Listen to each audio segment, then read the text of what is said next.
Si on peut savoir l'importance de l'activité d'aujourd'hui. Bien, en fait, je pense que cela a été souligné déjà dès le départ.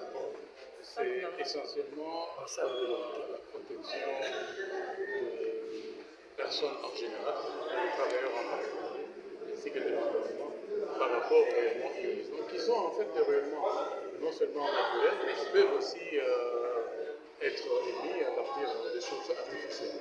Et vous réclamez quelque chose? Vous avez des réclamations auprès des CNP ou...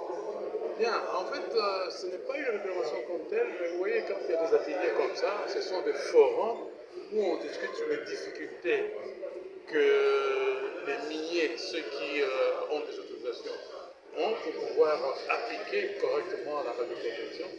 Et cela constitue en fait un forum qui permet à ce que les gens puissent échanger, puissent s'enrichir et éventuellement faire évoluer les pratiques, faire évoluer les normes que nous utilisons. Quelles sont ces difficultés? Je suis responsable de la radioprotection de Tenke-Funku Nemaï. Ce domaine, il est d'abord trop sensible, raison pour laquelle l'autorité de réglementation, le CNPI, est censée convoquer des cadres pareils en vue d'avoir des échanges et pourquoi pas le partage de certaines expériences identifiées dans nos sites. Non, je n'ai pas dit nous aide pas. Au fait, en tant qu'autorité de réglementation, il doit nous accompagner dans tout ce que nous faisons. Bien sûr, il y a la loi et puis il y a les mesures de protection, des arrêtés, ainsi de suite. Il ne va pas seulement nous laisser en cas de violation venir pour disons, demander de justice. Il doit nous accompagner. Chaque fois qu'il y a une loi, il doit chercher à ce que nous puissions l'interpréter correctement et pourquoi pas nous accompagner dans tout le processus. La loi elle-même, deux fois, elle est muette. C'est quand j'ai posé la question à savoir le tutélaire, il est censé conférer le pouvoir à une personne compétente. Il faudra d'abord au préalable que ce tutélaire là-bas soit bien informé de la problématique. Dans le cas contraire, ça va être un peu difficile. Donc c'est nous-mêmes, après avoir eu certaines formations, et nous allons vers le titulaire pour lui dire voilà. Or, en tant qu'autorité de réglementation, elle devait en principe aller vers les titulaires. Voilà, dès lors que tu commences l'exploitation minière, voilà ce qui t'attend. Il faut des études, il faut de quoi, ainsi de suite, et la loi n'est pas muette, là, ainsi de suite. Donc, c'est toutes ces mesures d'accompagnement là-bas que nous développons. Je pense que après cet atelier, comme on vous a fait entendre là, je pense que bon nombre de mesures sont déjà en train d'être vidées et présentées à l'autorité gouvernementale afin que ces dernières puissent s'engager dans la publication des arrêtés, pourquoi pas les décrets, ainsi de suite. En fait, la loi, elle a ses faiblesses.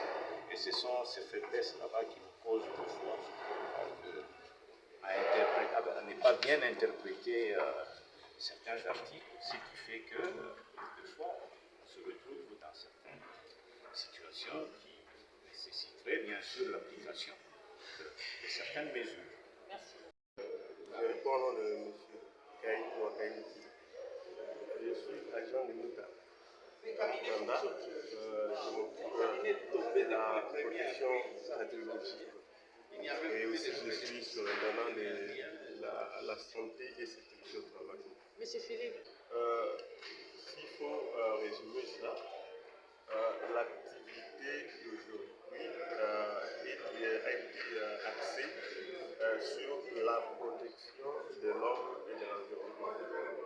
C'est pas pour la première fois qu'on le fait. C'est-à-dire, ces genres d'ateliers c'est pour qu'on puisse d'abord faire connaître aux miniers et aux artisanaux le danger des sources de rayonnement ionisant et de connaître aussi la loi et après comment appliquer cette loi dans nos activités respectives. Monsieur Philippe, est-ce qu'il y a eu quelques recommandations au cours de cette activité? Si vous pouvez citer deux. Bon, en termes de recommandations, les recommandations ne sortent qu'à la fin de l'activité. C'est-à-dire il y a des exposés, il y a des panels, on pose des questions aux panélistes et c'est à la fin qu'il y aura une commission qui sera chargée de traiter d'une manière générale les recommandations et de pouvoir les synthétiser. Il y a quelques réclamations auprès de cette pairie. Oh, il n'y a pas eu de réclamation. Merci beaucoup. Vous savez, pourrait retenir d'ici votre participation à cette activité?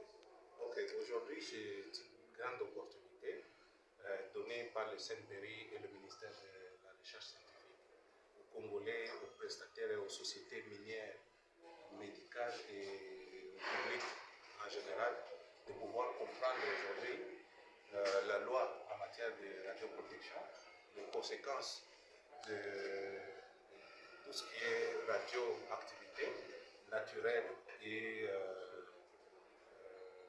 tout autre type de radioactivité sur la santé de la personne et aussi les conséquences sur le fonctionnement de la société en général.